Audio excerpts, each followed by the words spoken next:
کتنے نسخے جلاؤ گے؟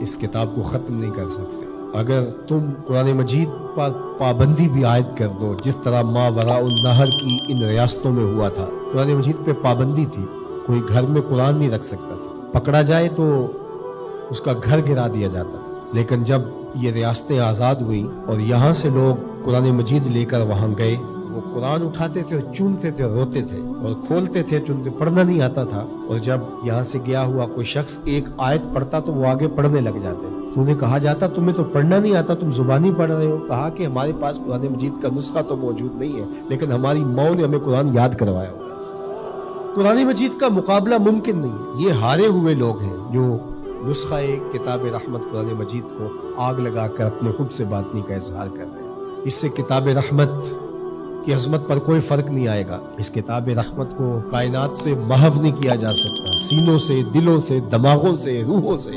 اور اللہ تعالیٰ نے قرآن مجید کی حفاظت کا جو ذمہ اپنے ذمہ کرم پہ لیا ہوا ہے، کس طرح اس کتاب کو محو کیا جا سکتا ہے، اس کو مٹایا جا سکتا ہے۔ یہ ہدایت کا سرچشمہ، یہ نور و نکہت کا روشن حوالہ، یہ اجالوں کا نقیب، یہ منور اور تاباں کتاب۔ میں یہ بھی سوچتا ہوں کہ لوگ لوگوں سے ڈرتے ہیں۔ یہ کیسی قوم ہے جو کتاب سے ڈرتی ہے؟ تو کچھ ہے نا کتاب میں، جس وجہ سے یہ ایک کتاب سے ڈر رہے ہیں۔ اقبال نے کہا تھا آ کتاب زندہ قرآن حکیم، حکمت او لا یزال است قدیم۔ یہ زندہ کتاب ہے۔ آپ اگر مجھے معافی دیں، یہ امت تو مردہ ہو سکتی ہے لیکن کتاب مردہ نہیں ہو سکتی۔ اس وقت امت مردہ ہے، مردہ زائن از بطون امہات۔ اقبال نے تو یہاں کہا تھا کہ آگے جو پیدا بھی ہو رہے ہیں وہ بھی مردہ پیدا ہو رہے ہیں ماؤں کے پیٹوں سے۔ یہ امت مردہ ہے اس وقت، تبھی یہ ہوا ہے۔ زندہ قوموں کے ساتھ ایسے نہیں ہوتا۔ لیکن کتاب مردہ نہیں ہے، کتاب زندہ ہے۔ ہمارے اندر اگر زندگی کی کہیں کوئی رمق موجود ہے تو وہ اس کتاب کی وجہ سے یا زندہ رسول کی وجہ سے، ورنہ ہم اپنا وجود ختم کر چکے ہوتے۔ یہ کتاب ہمیں مرنے نہیں دیتی، اس نے ہمیں زندہ رکھا ہوا ہے۔ پوری دنیا کفر کو اس کتاب نے سیخ پا کر دیا، اور یہ اپنے پارلیمنٹ کے اندر ہاتھ میں اٹھا کہتے ہیں اس کتاب کے ہوتے ہوئے مسلمانوں کو نہیں مٹا سکتے۔ تو اس کا مطلب یہ ہوا کہ تم مسلمانوں کو مٹا نہیں سکتے، چونکہ اس کتاب کی حفاظت اللہ نے اپنے ذمہ کرم پہ لی ہوئی۔ اس کتاب کو تم مٹا نہیں سکتے، اللہ مٹنے نہیں دے گا۔ تو جب اس کتاب کو تم نہیں مٹا سکتے تو اسلام کو بھی نہیں مٹا سکتے۔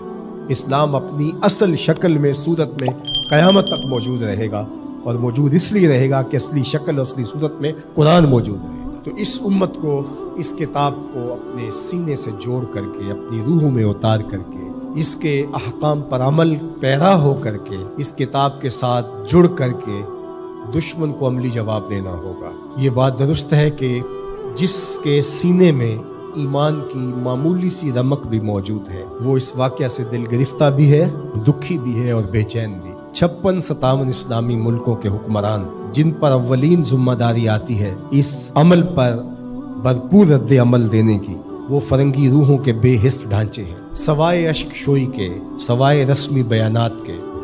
باقی ان سے کسی عمل کی توقع کرنا عبث ہے، فضول ہے۔ اس وقت عالم کفر جس طرح متحد ہے، عالم اسلام اس ایجنڈے پہ متحد نہیں ہے۔ یہ واقعات امت کو دوبارہ کھڑا کرنے کے لیے کافی تھے۔ جب 2006-07 میں جب یہ تسلسل کے ساتھ سب سے پہلے باقاعدہ ہوا تھا، ویسے تو یہ عرصہ دراز سے یہ سلسلے چل رہے ہیں، تو اس وقت میں بڑا پر امید تھا۔ جس طرح لوگ ایک دم سڑکوں پہ نکل آئے، مجھے لگتا تھا کہ جو اقبال نے کہا تھا مسلمان کو مسلمان کر دیا طوفان مغرب نے، تلاتم ہائے دریا ہی سے ہے گوہر کی سیرابی، کہ طوفان مغرب نے مسلمان کو مسلمان کر دیا ہے۔ رد عمل کے طور پہ یہ جڑ جائیں گے اور سب کچھ ہوگا، لیکن چند دنوں کے بعد وہی کچھ تھا جو ماضی میں تھا، کوئی فرق نہیں تھا۔ ایک ہنگامہ بپا ہوا، لوگ سڑکوں پہ آئے، نعرے لگائے، اور انہیں لگا کہ ہم نے اپنے جذبات کی تسکین کر لی ہے اور ٹھنڈے ہو کے گھر بیٹھ گئے۔ ہمیشہ ہوتا یہی ہے، جس طرح وہ کسی کو صدمہ پہنچے تو لوگ کہتے ہیں اس کو ذرا کھل کے رو لینے دو، کھل کے رو لے گا تو صدمے کی شدت کم ہو جائے گی۔ تو ہم کہتے ہیں ہمیں احتجاج کر لینے دو، اس کے بعد ہم پھر اسی جگہ پہ آ جاتے ہیں جہاں سے چلے ہوتے ہیں۔ اور دشمن باز کا تو ہمارے رویوں سے اس کو وہ خوشی ملتی ہے جو اس کی توقع میں بھی نہیں ہوتی۔ بسا اوقات مختلف بلاد اسلامیہ کے اندر بالخصوص ارض وطن میں ایسا ہوتا ہے کہ دشمن اہانت رسول کرتا ہے، قرآن مجید کے نسخہ نور کو